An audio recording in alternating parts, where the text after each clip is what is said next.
Suami saya itu, atau mendiang suami saya itu, suatu ketika dulu saya selalu membawa dia ketika saya belum bertobat, masih seorang penyembah berhala. Saya terpikir, ya Tuhan, secara fisiknya manusia tanah yang berdosa ini yang sudah berpulang kepadamu. Manusia tanah yang berdosa ini juga fisiknya melihat dosanya. Tapi engkau juga tahu, manusia tanah yang berdosa ini juga selalu bermohon belas kasihan dan kemurahan-Mu.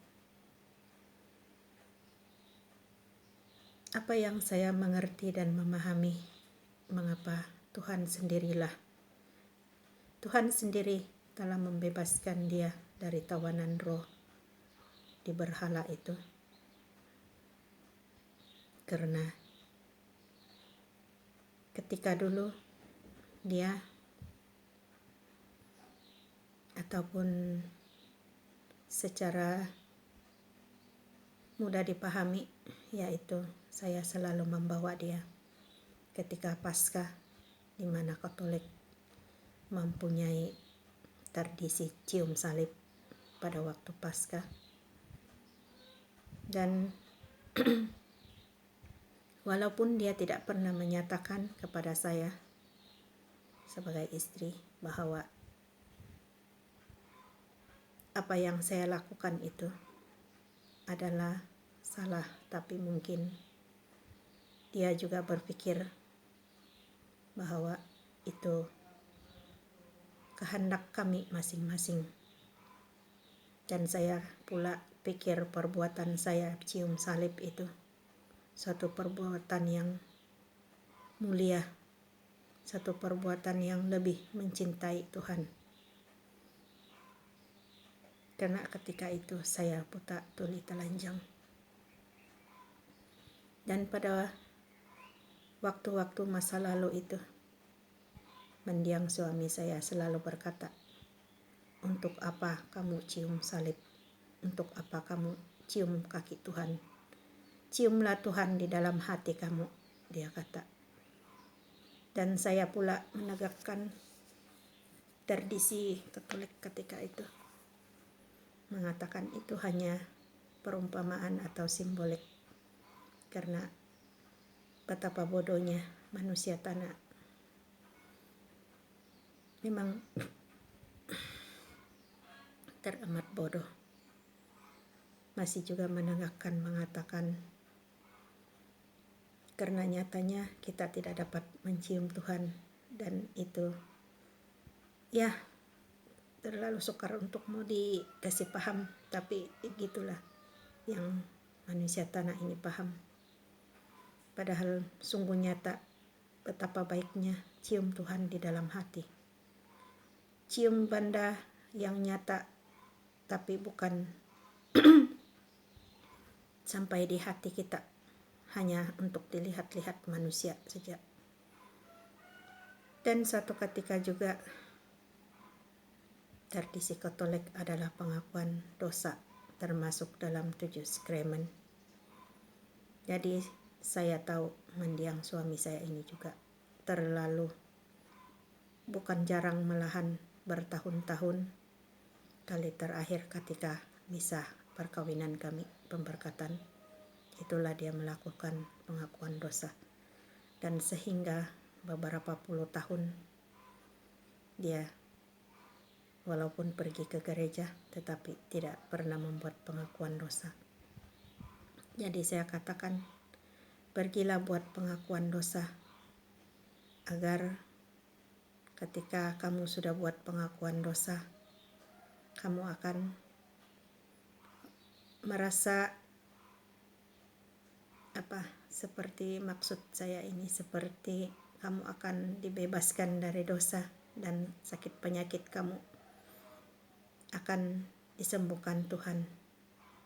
Tetapi di situ juga saya bermaksud agar ada pertobatan dari suami saya, mendiang suami saya itu. Karena secara fisiknya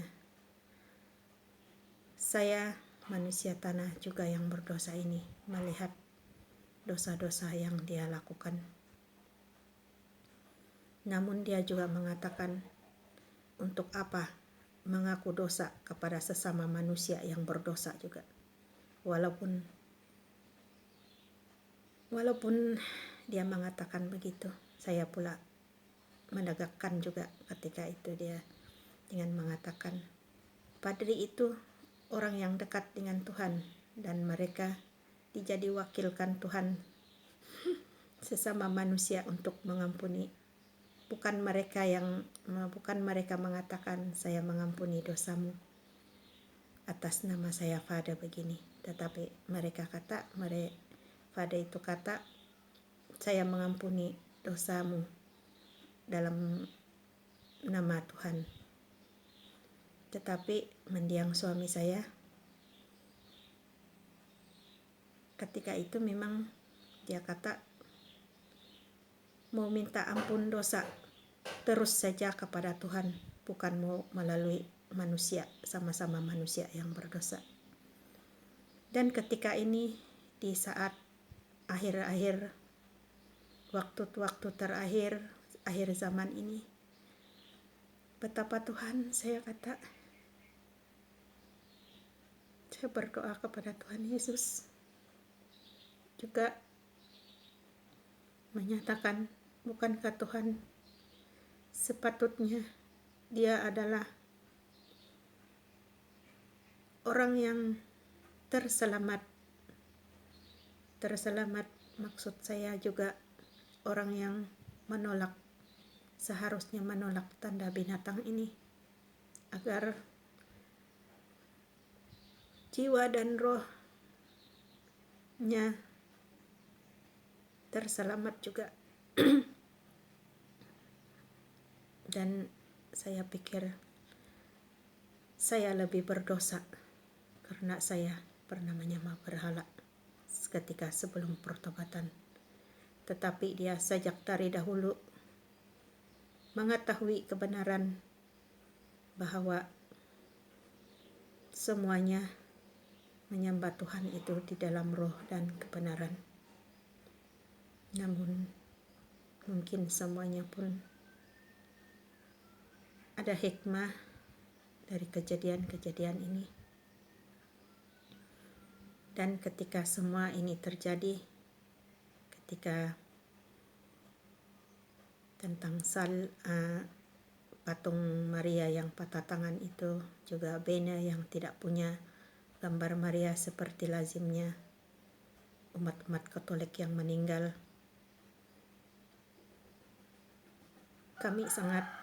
saya dan anak-anak yang tidak menerima tanda binatang itu sangat merasakan kebesaran Tuhan kepada rohnya yang berpulang kepada dia, mahupun kepada kami sendiri yang masih hidup di dunia ini. Betapa Tuhan itu sangat adil, dan jangan melihat fisik manusia yang berdosa itu, tetapi hatinya kita tidak tahu, dan Tuhanlah yang mengetahuinya. Dan seperti juga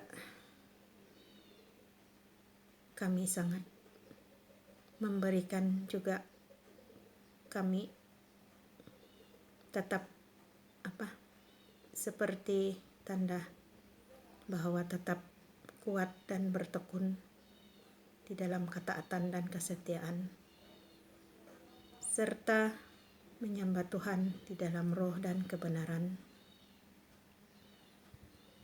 Karena itulah yang Tuhan lihat, bukan apa yang dilihat mata-mata fisik manusia lazimnya juga.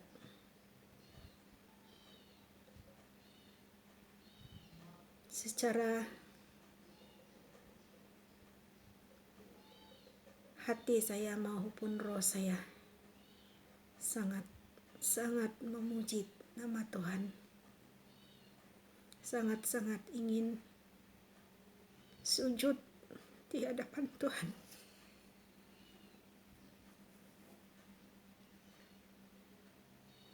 Karena melihat kemuliaan dan kerja campur tangan Tuhan yang tidak terselami oleh manusia.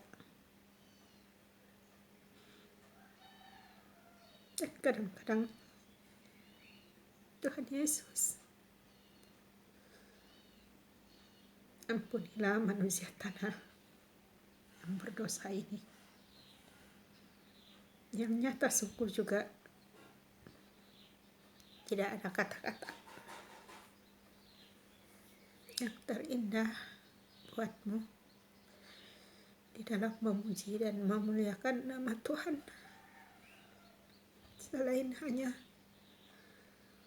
mengucap syukur, berterima kasih selalu, karena Tuhan sentiasa ada bagi kami. Meskipun orang lain tidak memahami, dan juga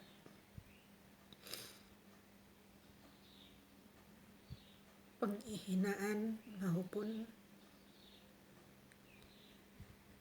cemohan-cemohan dari orang yang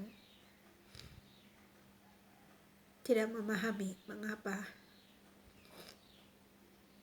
kami hanya menyembah Engkau di dalam roh dan kebenaran,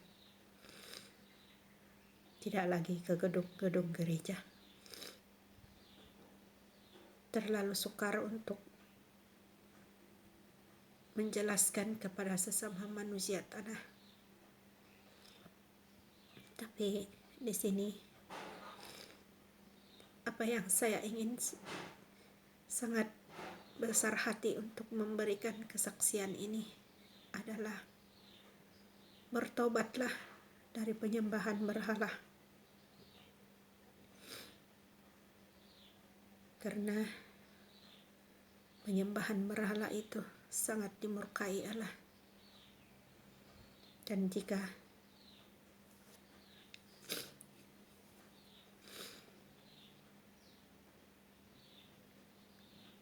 tidak dapat diluahkan dengan kata manusia, namun di kesempatan ini Tuhan masih memberikan kesempatan bagi penyembah-penyembah berhala untuk bertobat. Meskipun pintu belas kasih dan pintu pertobatan penalti Tuhan sudah tertutup, tetapi kasih dan belas kasihan, kemurahan Tuhan itu tidak pernah tertutup, meskipun di waktu-waktu terakhir dan harus membayar harga. Intinya kesaksian saya ini adalah bertobatlah dari penyembahan berhala, dan janganlah mau roh-roh dan jiwa-jiwa tertawan oleh patung-patung berhala itu. Dan percayalah, pekerjaan Tuhan, campur tangan Tuhan di dalam perjalanan hidup kita di dunia ini, tidak ada manusia yang dapat menyelaminya, melainkan orang-orang yang memang Tuhan berikan untuk dia dapat menyelami dan memahami pekerjaan Tuhan yang sangat besar, agung dan mulia. Sungguh terpuji-pujilah nama Tuhan di kesempatan kesaksian ini, meski dalam bahasa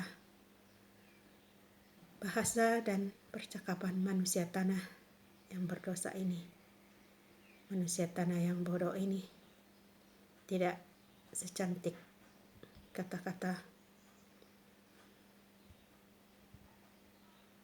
ataupun tidak ada kata-kata yang terlalu indah untuk didengar, tetapi kata-kata yang terindah itu adalah sembahlah Tuhan di dalam roh dan kebenaran, karena kemuliaan-Nya yang besar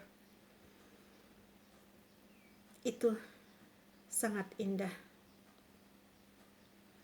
dan kemuliaan-Nya yang kudus dan agung di dalam puji-pujian manusia tanah ini. Terpujilah nama Tuhan Allah semesta alam, Bapa Yahweh, Yeshua Hamasya Elohim.